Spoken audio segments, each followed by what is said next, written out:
Coach, coming out of the bye week, what do you feel like you guys accomplished, especially with this bye coming later in the season?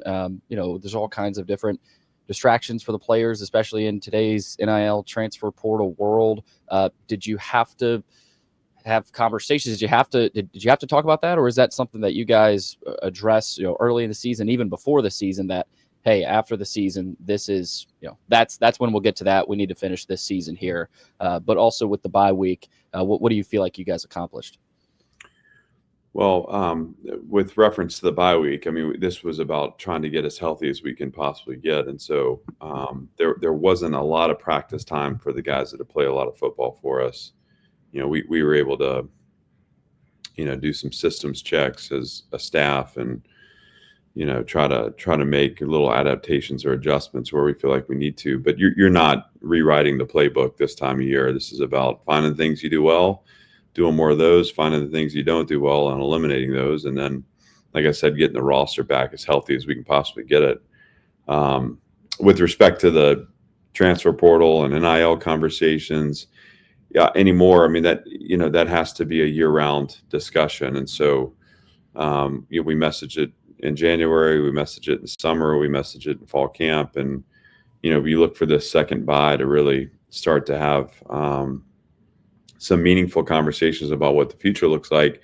And for us, this was more information gathering from our team, seeing where they are, and just, what's on their mind with respect to, their future. What I ask is that we use the week to do that so that we, as the week ends, can turn the page and shift our focus to the task at hand.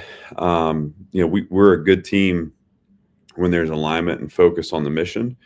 When we're a distracted team, we've proven that we can also be not very good. And so that's the challenge in navigating in college football anymore is, if we're not having the conversations with them, or if we're not willing to engage in those conversations are going on somewhere. It's important for us to demonstrate to our players that we care about their future. We're interested in, what's going on in their life. We know that in all likelihood, guys that are playing well are hearing from other programs. I mean, that's a reality. And so you do the best you can to step into those conversations to set a course for something that goes a little further as the season ends, but certainly is a first step towards acknowledging that we understand there's conversations need to happen about future, and we don't take anything for granted. Coach, going back to South Carolina, I know that by this point it's a couple of weeks ago, but a lot of the talk was the tackling issues in that game. What was it? Going back and thinking about that, and these last couple of weeks, what was it mostly tackling, or did you see many other breakdowns? And it might have been a mix of that, but and if it was just tackling, what does that look like?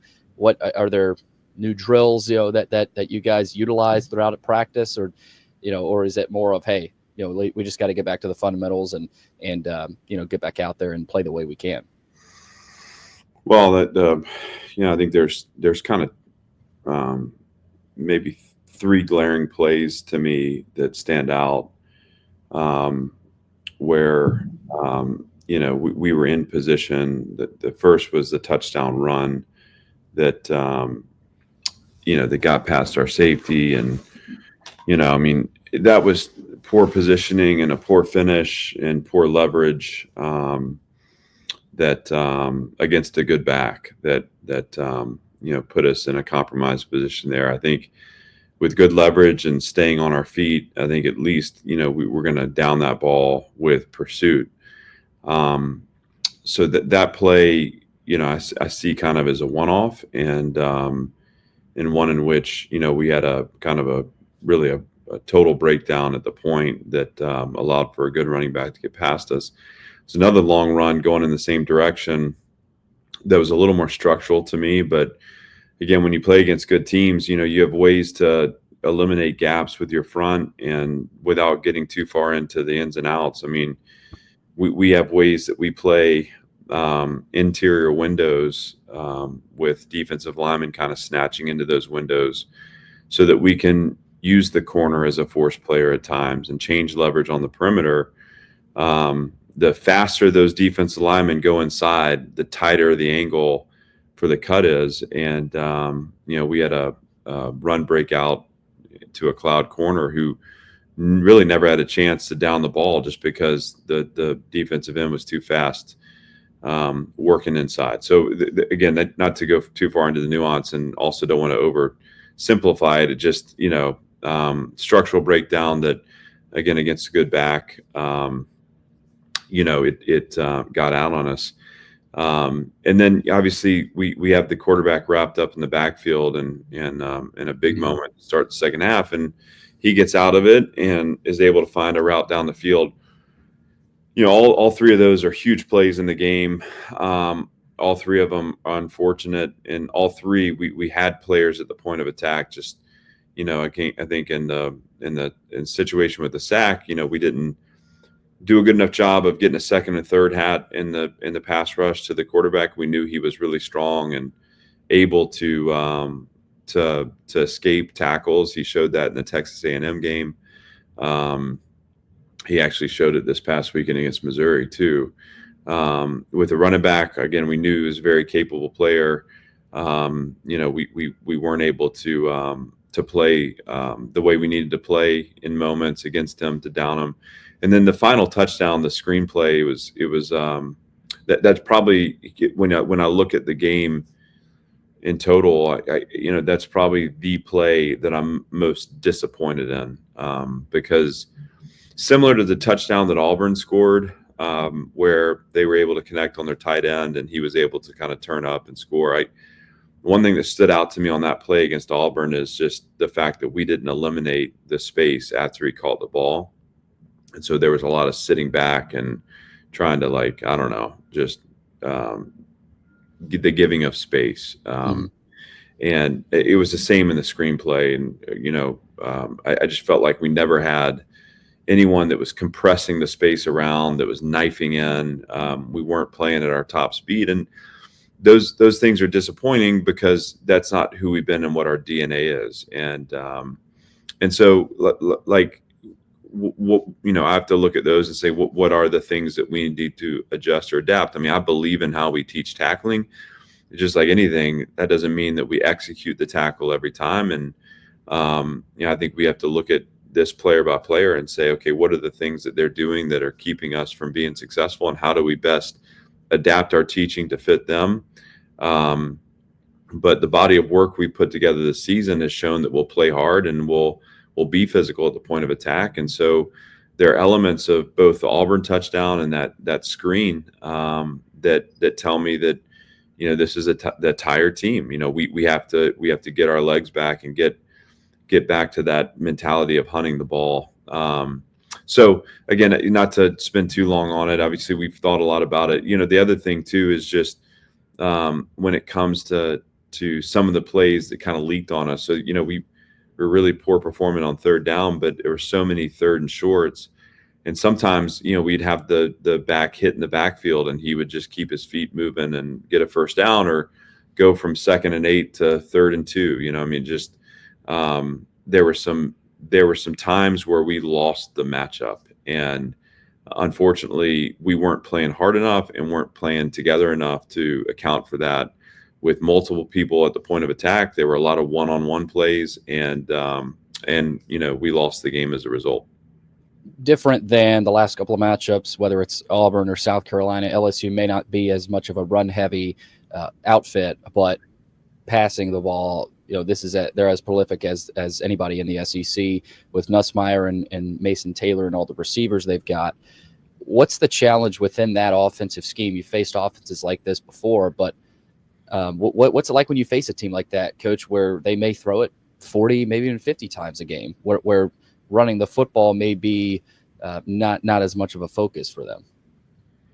Well, you start with the fact that they do have a very good offensive line and two very capable backs that that are athletic enough and skilled enough to make it pay. And so you have to make sure you're sound in the run game, and that you're able to force them into a game where they're trying to find the space on the perimeter. With their passing attack, the quarterback, it starts with the quarterback. He's a really good player. He's got all the arm talent to get the ball wherever he needs to get it. He's throwing to skilled players, and so our defense is such that we want to eliminate the explosive play and really force the ball underneath, and rally and tackle, and force the offense to snap it as many times as possible, and that'll remain the formula here. I think for us to come out with the result we want, we're going to need to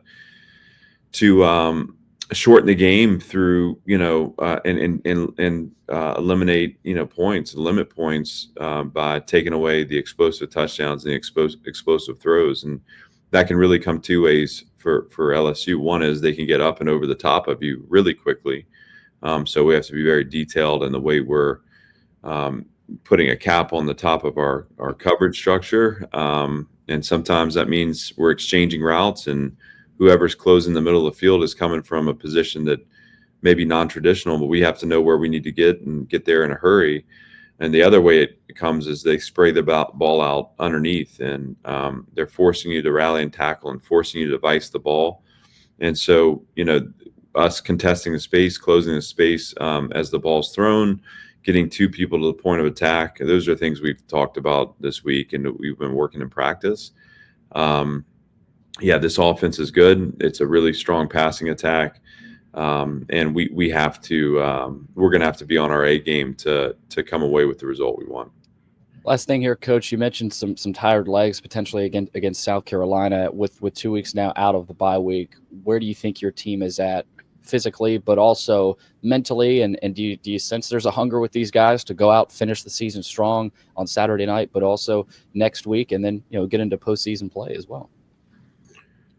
There is. First of all, we're in a better position now because of the bye. I felt the energy shift. I mean, we've these guys again. I outside of the Georgia State game, that was the one outlier to me that I felt like during the week we did not have the preparation and the focus we needed to be successful. I think on the whole, these guys have responded to the challenges that are presented to them each week, and that doesn't mean we always play to our highest level, but we played well enough to win more games than we've lost. And there's a toll that the year takes on you physically, mentally, emotionally.